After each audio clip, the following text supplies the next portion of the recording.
छोटी छोटी नेकियां बड़े बड़े गुनाहों को खा जाती हैं। किसी के बारे में अच्छा सोचना भी नेकी है कि उरूज के बाद ज़वाल बहुत अज़ियतनाक होता है।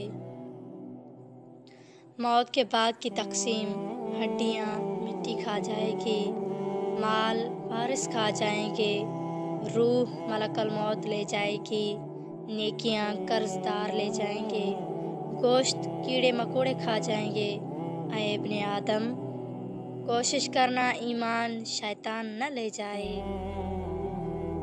कि सच्चाई की आदत अपनाएं। आपको ज़िंदगी में कभी भी पछताना नहीं पड़ेगा। नबी करीम सल्लल्लाहु अलैहि वसल्लम ने इरशाद फरमाया, तुम में जब किसी को गुस्सा आए तो वो खामोश हो जाए। एक शख्स गुस्से का बहुत तेज़ था। एक आलम ने मशवरा दिया, जब गुस्सा आए तो जंगल जाकर दरख्त में कील ठोकना। उस शख्स ने ऐसा ही किया। आखिर एक दिन आया, उसका गुस्सा ख़त्म हो गया। उसने आलिम को बताया। आलिम ने कहा, अब उस दरख्त से ये कीलें निकाल लो। आदमी ने कीलें निकाली, लेकिन दरख्त में सुराख हो गए। आलिम ने कहा, ये वो सुराख हैं जो तुम गुस्से की हालत में लोगों के दिलों में करते थे।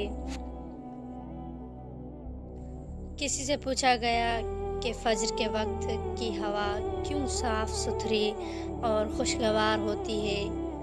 उन्होंने जवाब दिया, क्योंकि उसमें मुनाफिकीन की सांसों की आमीज़िश नहीं होती। जब आप रब से मोहब्बत करते हैं तो वो आपके दिलों में सिर्फ उन्हीं लोगों को बसने देता है जो आपकी मोहब्बत के अहल होते हैं। अगर अमीर हो जाओ तो मगरूर मत होना, और अगर गरीब हो जाओ तो मायूस मत होना, क्योंकि मायूसी शिर्क है, नाउम्मीदी शिर्क है। अपने खुदा में उम्मीद रखें, क्योंकि वही है जो हर हालत, हर वक्त को बदलने वाला है। तकब्बुर से बचते रहो, क्योंकि यही वो पहला गुनाह है जिसके ज़रिए अल्लाह पाक की नाफरमानी की गई। जिस्म गंदा हो तो लोग दूर हो जाते हैं, दिल गंदा हो तो अल्लाह दूर हो जाता है, और जब दोनों गंदे हों तो शैतान करीब हो जाता है। ख्याल रखें, कहीं शैतान हमारे करीब ना आ जाए। लोगों से वो सवाल न करो जो खुदा ने इंसानों से करने हैं। मसलन, तुम्हारा मज़हब क्या है, तुमने इबादत की, तुमने रोज़ा रखा। लोगों से वो सवाल करो जो इंसान को इंसान से करने चाहिए। मसलन, क्या तुम्हें कोई परेशानी है, क्या तुम भूखे हो, क्या तुम्हें कुछ चाहिए। ज़रा गौर कीजिए इन सवालात पर। ज़िंदगी के खूबसूरत लम्हात में एक लम्हा ये भी है कि जब आप किसी मुश्किल में हों और कुरान करीम की तिलावत कर रहे हों और अचानक आपकी नज़र इस आयत पर पड़े, और अल्लाह से मदद चाहो और सब्र करो, बेशक वही अता करने वाला है। परिंदे जब खाते हैं उनका सर झुक जाता है, और जब पानी पीते हैं तो उनकी निगाह आसमान पे उठ जाती है। ये आजिज़ी और शुक्रगुजारी की खूबसूरत मिसाल है। अल्लाह हमें आजिज़ी और शुक्रगुजारी अता फरमाए, आमीन।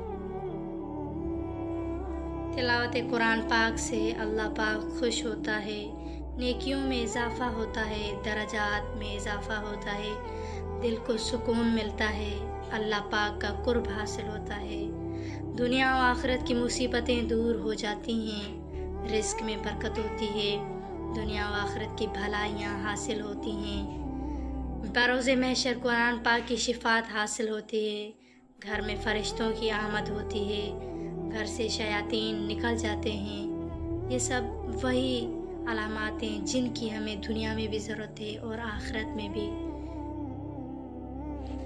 इंसाफ कर लो, वरना याद रखना हज़रत सालेह की ऊँटनी के कातिल सिर्फ 4 लोग थे।